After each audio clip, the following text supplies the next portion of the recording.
I'm Teisha Bader with Shalom TV's news update for Thursday, September the 11th, 2014. Israeli Prime Minister Benjamin Netanyahu addressed the annual conference held by the International Institute for Counterterrorism in Herzliya today, the 13th anniversary of the September 11th terror attacks. U.S. Ambassador to Israel Dan Shapiro also attended the conference, where a moment of silence was held for victims of terror throughout the world, after which the national anthems for the U.S. and Israel were sung. Directing his comments to Shapiro and to the American people, Netanyahu said Israel was united in mourning with the U.S. on 9/11. We remember that day, 13 years ago, and we mourn with you on this day for the thousands who lost their lives in that horrific attack.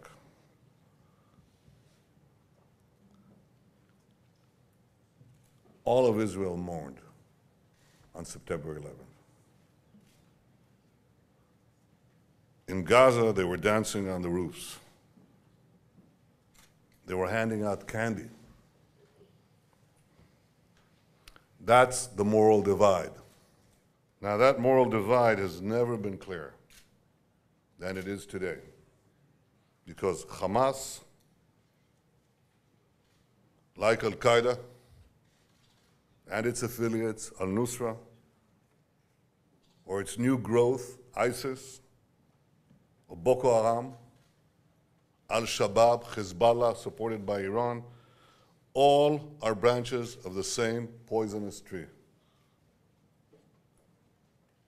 All present a clear and present danger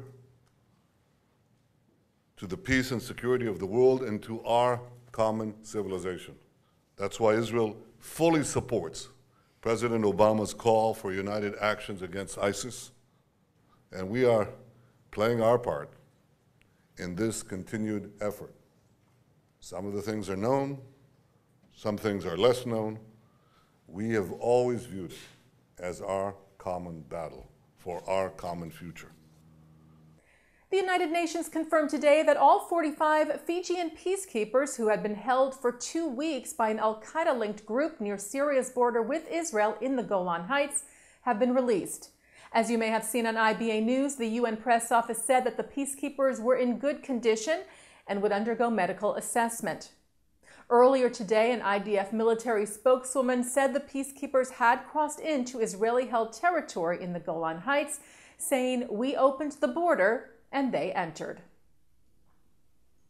Israel's Foreign Minister Avigdor Lieberman announced today that Israel would be opening an embassy in Lithuania. Ynet cites the foreign minister saying that ties between Israel and Lithuania have grown much stronger over the last few years.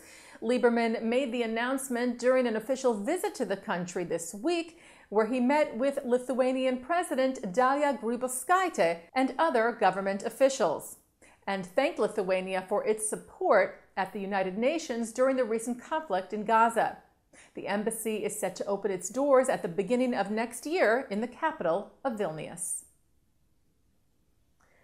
Newly elected President of Israel, Ruvi Rivlin, met yesterday with a delegation from the United Synagogue of Conservative Judaism, where Rivlin told the group, "We cannot agree on everything, but we are brothers and we are one big family," referring there to criticism Rivlin has faced in the past for comments about non-Orthodox streams of Judaism and their efforts to be treated as equals in Israeli society.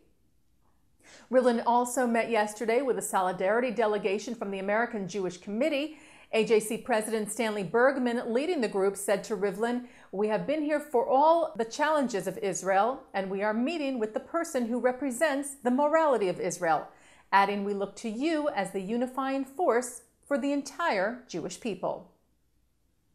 And staying with the AJC, the group praised this week's passage by the Greek Parliament of a law that bans Holocaust denial and creates harsher penalties for hate crimes. As we reported to you yesterday, Greek lawmakers have been trying to pass the law for over a year, and on Tuesday successfully did so in a vote of 55 to 44. AJC Executive Director David Harris said this legislation is an important step for strengthening Greek society as the nation confronts extremists who promote hate and untruths, which can be accompanied by intimidation and the threat of violence.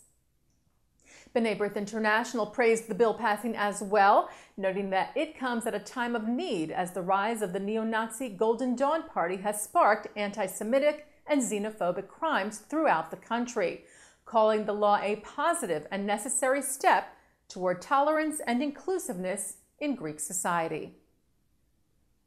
And turning now to our Shalom TV programming for tonight, Thursday, September the 11th, at 9 o'clock tonight on a special L'chaim, Mark S. Golub sits down with New York City homicide detective Morty Jacansky, who talks about his personal experience during 9/11 and his work with the terrorism squad of the Israeli Police Department. That's tonight at 9 here on Shalom TV and shalomtv.com. And that's Shalom TV's news update for Thursday, September the 11th, 2014. I'm Teisha Bader.